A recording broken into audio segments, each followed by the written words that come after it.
Hello everyone, my name is Mark Edward Blanton with The Real South Africa. And I am Dr. Latasha Blanton, also with The Real South Africa. We have an amazing group trip that you will be interested in. It's with the African Diaspora News Channel, a great YouTube channel that gives you great information about what's going on in Africa. But we have a group trip featuring Phillip Scott, the host. And the trip is going to take place on March 16th to the 25th. It's going to go to Johannesburg and Cape Town, and It's in 2022.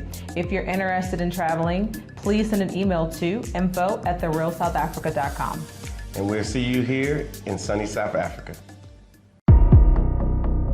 So, ladies and gentlemen, we want to present to you the 10 worst cities for Black Americans to live in. If you live in any of these cities that we will speak about, please consider moving to the best cities for Black Americans. So let's go ahead and get started.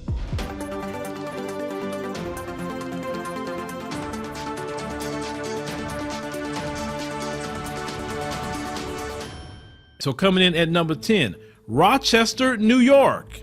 The Rochester, New York metro area has some of the widest gaps in educational attainment between white and Black residents among all metro areas. They say an estimated 93.5% of white Rochester adult residents have a high school diploma, and 38.4% have at least a bachelor's degree, both which are slightly higher than the respective national rates. Now, the high school attainment rate among Black residents 25 and older is far lower at 78.2%, and the bachelor's degree attainment is 14.2%, both well below the rates for Black Americans nationwide. White residents of the Rochester area have a median income of more than $66,000, more than Black households who earn much less, and the median income is just under $32,000. Coming in at number 9, the Trenton-Princeton, New Jersey.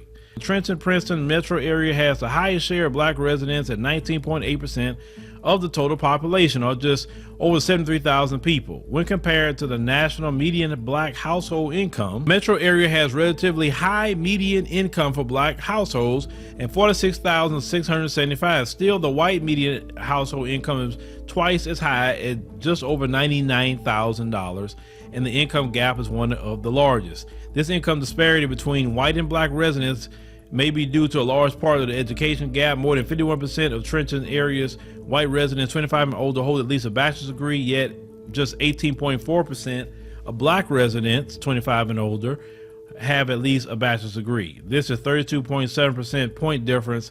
It's the 6th largest educational attainment gap in the nation. Now, coming in at number 8, Danville, Illinois. Now, Danville, Illinois has one of the widest gaps of poverty between Black and white residents. Though both are relatively high in the metro area, 46.7% of the Black residents live below the poverty line compared to just 14.4% of white residents.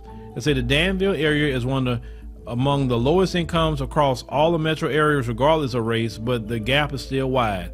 While the area's median annual household income is $46,515, white households have a median income of $50,318, while Black households have a median income of just $26,000.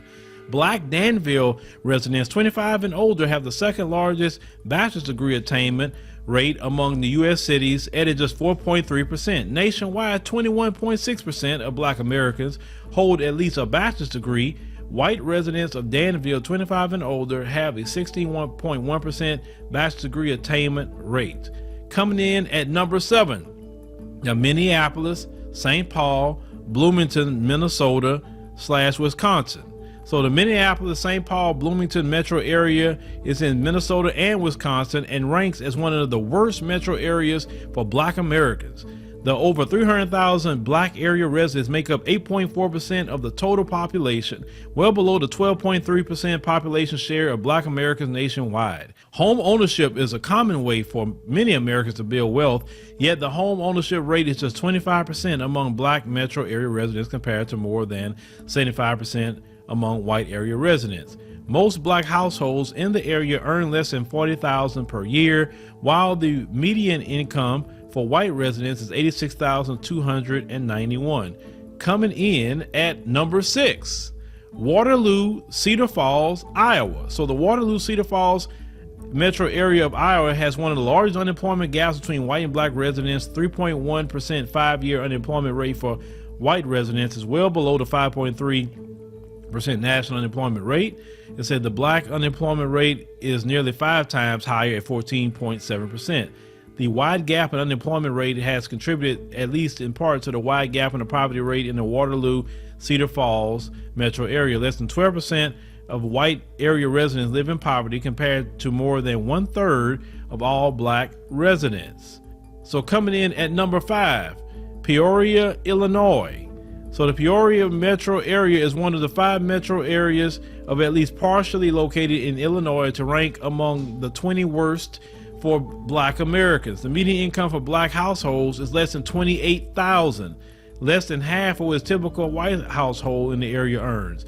White residents are also more than twice as likely to own their own home as black residents, with 76.5% to 31.4% home ownership rate disparity.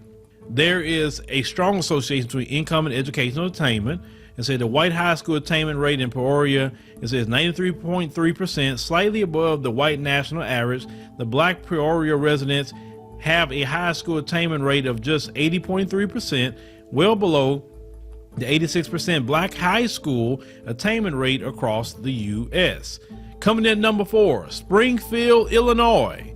Now, Springfield, Illinois ranks as one of the worst places for black Americans, in large part because of the wide gap in the poverty rates of its white and black area residents. Just 10.2% of white Springfield residents live in poverty, compared to 11.1% of white Americans. A significantly larger share, 39.2% of black Americans, live below the poverty line, well below the national black poverty rate. Springfield also has one of the largest income gaps between black and white residents. White residents have a median income of $67,422, and black residents in their household is at $40,000 lower at $27,020. Coming in at number 3, the Milwaukee, Waukesha, Wisconsin. The Milwaukee metro area of Wisconsin ranks as one of the worst places for black Americans. In addition to economic struggles, black residents face significant health challenges, especially relative to white residents. The overall U.S. age-adjusted mortality rate is 723 deaths per 100,000. For black Milwaukee residents, the mortality rate is 1,046 deaths per 100,000, while the white residents is just a little under 700 deaths per 100,000. In Wisconsin, black residents are 12 times more likely to be incarcerated as white residents. The black incarceration rate is 2,764 per 100,000, more than double the U.S. black incarceration rate of 1,239 per 100,000. The white incarceration rate in Wisconsin is 415 per 100,000, slightly above the U.S. white incarceration rate. Number 2, Racine, Wisconsin.